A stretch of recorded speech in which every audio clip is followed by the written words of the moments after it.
Everywhere I looked, things were changing. It wasn't just a dream, it was a nightmare. A world I once knew was being systematically altered before my very eyes. Walking through my school hallway, a place I had known for years, I felt something was off. Faces I recognized had vanished, replaced by unfamiliar ones. Every person I had ever cared about was gone, replaced by someone else, someone who seemed to fit a carefully curated mold. It was a bizarre, unsettling realization, and I couldn't shake the feeling that it was all connected. It started slowly, with little shifts here and there. At first, it was just one or two faces I didn't recognize. Then entire groups of people were different, and soon enough, it felt like the world had been rewritten. A voice echoed in my head, saying, "Put another diverse woman in it." I didn't understand what it meant at first, but then I saw it happening everywhere. They weren't just replacing people, they were rewriting stories, erasing the familiar, and injecting something new in its place. I turned a corner, and there it was again, another replacement, another character switched out for someone else. I tried to convince myself it was just a dream, just my imagination running wild. But the more I looked, the more I saw it happening. It wasn't just random, it was deliberate. Someone, somewhere, had decided that everything had to change.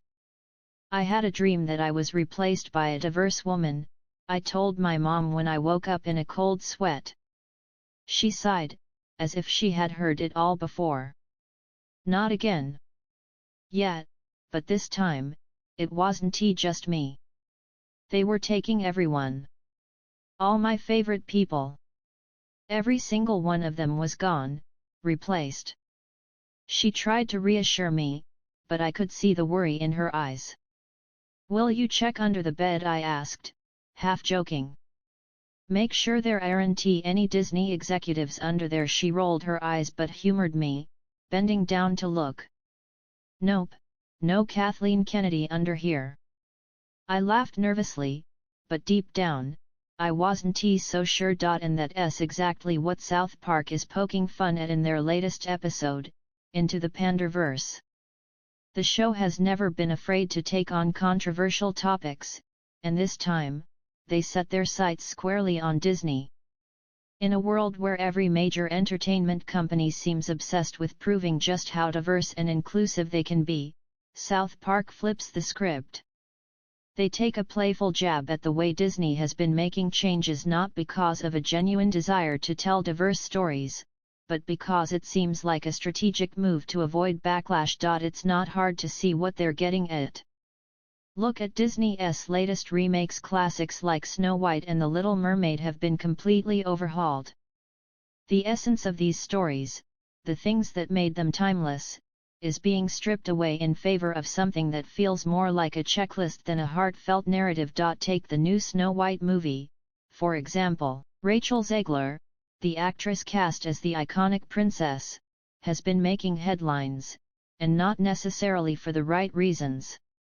She's been described as a PR disaster, making comments that have left longtime Disney fans scratching their heads. Gone is the classic tale of a princess finding love. Now, Snow White is all about leadership and independence. No prince, no romance, no dreamy-eyed longing for true love.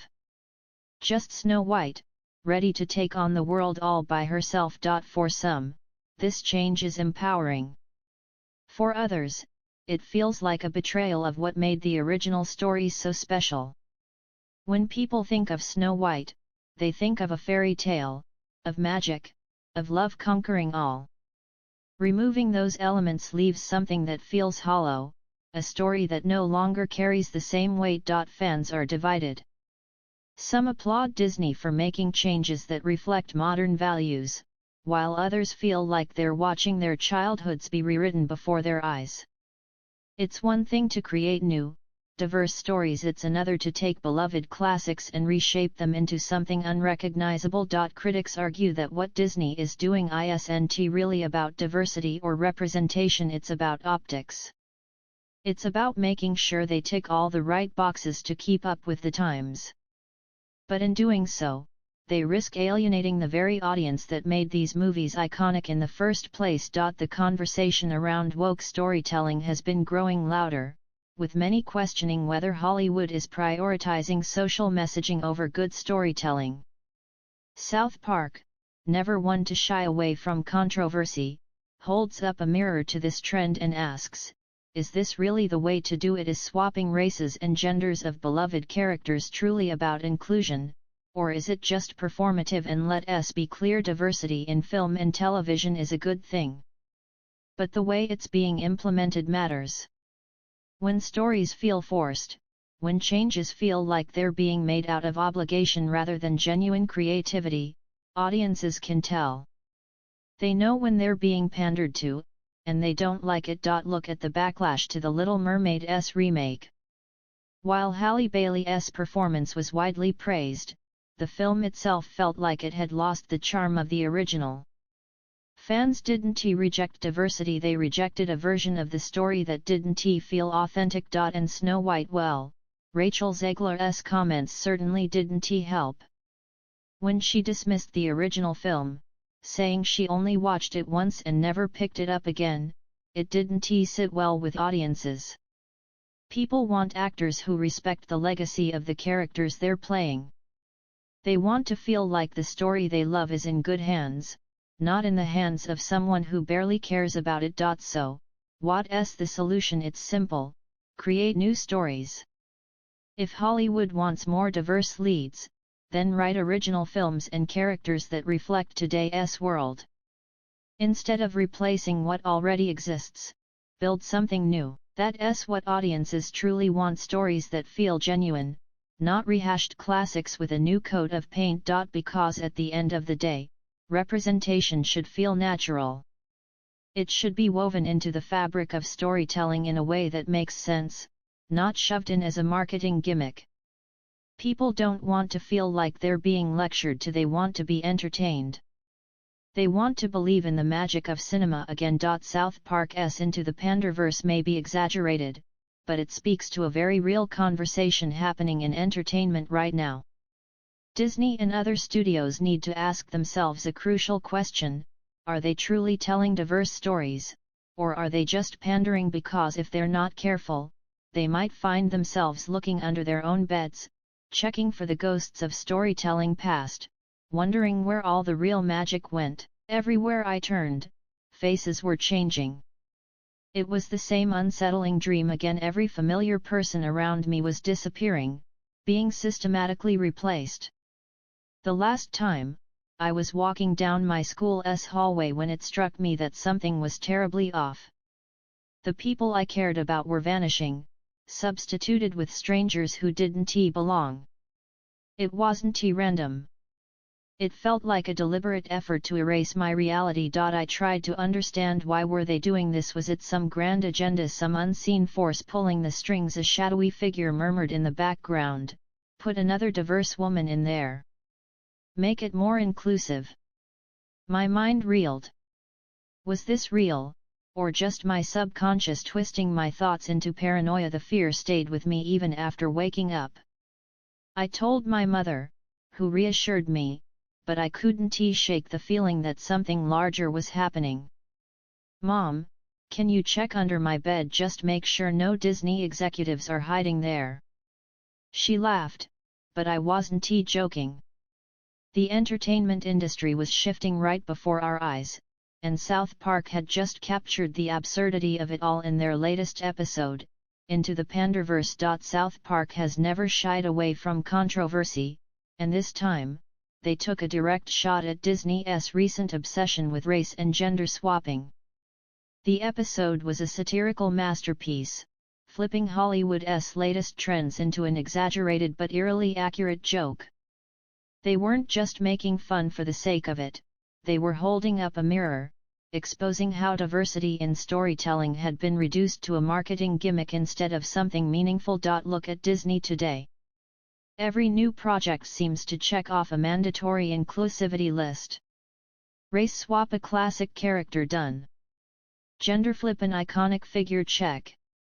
Ditch the traditional love story absolutely.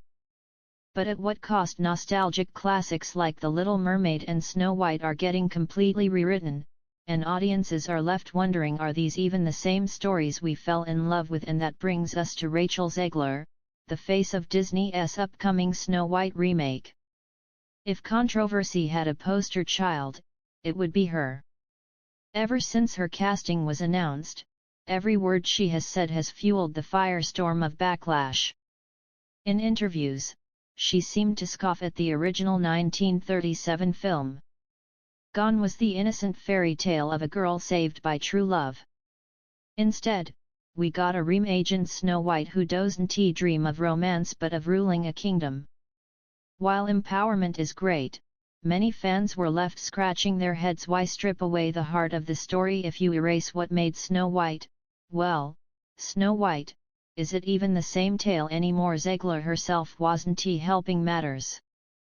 The original film was weird, she casually dismissed in an interview. I watched it once and never again. The internet erupted. A leading lady who seemingly had no love for the very character she was meant to embody. It felt like Disney wasn't just remaking the film, they were actively dismantling its legacy. But this isn't just about Snow White. It's about the broader trends sweeping through Hollywood. Every major studio seems to be bending over backward to showcase their commitment to diversity, but instead of crafting fresh, engaging stories, they're slapping diversity stickers onto established characters and calling it progress. It feels lazy. It feels disingenuous. And, as South Park brilliantly pointed out, it feels like pandering. The backlash is real. Audiences aren't blindly accepting these changes. They're questioning, debating, and often rejecting what they see as forced inclusivity rather than organic storytelling. Disney's decisions, once met with applause, are now sparking skepticism. People are asking, are these changes about genuine representation, or is it all just a strategic ploy to appeal to modern social trends? Even Disney executives are reportedly on edge. South Park's satire cut deep, and they know it. With each parody and each joke, more people are starting to see the cracks in their strategy. And it's not just about diversity, it's about execution. Representation should feel natural, not tacked on like an afterthought. So, what does this mean for the future of entertainment? If Hollywood truly wants to embrace diversity, they need to do better. Instead of retrofitting old tales with new faces, why not create original stories with diverse characters from the start? Instead of erasing classic narratives, why not write new ones that celebrate a variety of cultures and perspectives? It's time for studios to wake up. Because audiences aren't stupid, and as South Park has just reminded everyone, they're not afraid to call out the nonsense when they see it. Let us push this discussion even further. Think about the larger implications here, not just for Disney, but for storytelling as a whole.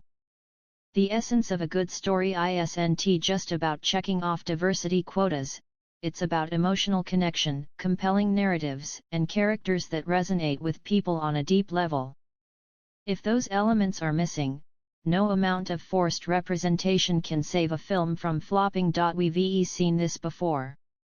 Remember when studios started throwing in 3D effects to make up for weak scripts, or when every movie tried to copy the Marvel formula without understanding what made it work? Now, Hollywood has latched onto a new trend, branding their films as progressive to shield them from criticism. But audiences aren't fooled. If a movie is good, people will embrace it. If it's bad, no amount of social messaging will fix that. The irony is, true diversity doesn't come from rehashing old stories. It comes from news stories. It comes from letting talented, diverse writers create original worlds instead of forcing them to rework characters created decades ago.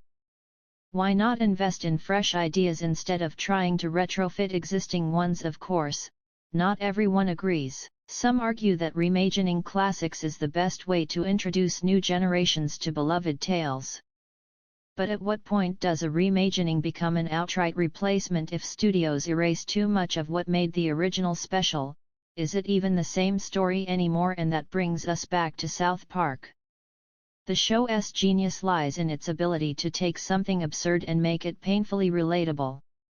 By exaggerating Hollywood's approach to diversity, they've highlighted a truth that many feel but few dare to say out loud: forced representation feels hollow.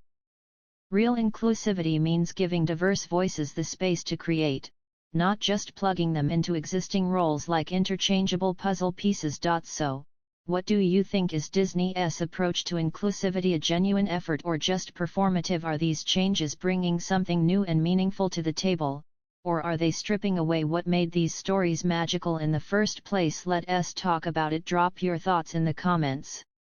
And if you found this discussion interesting, don't forget to like and subscribe to Capital Informant. We'll see you in the next video.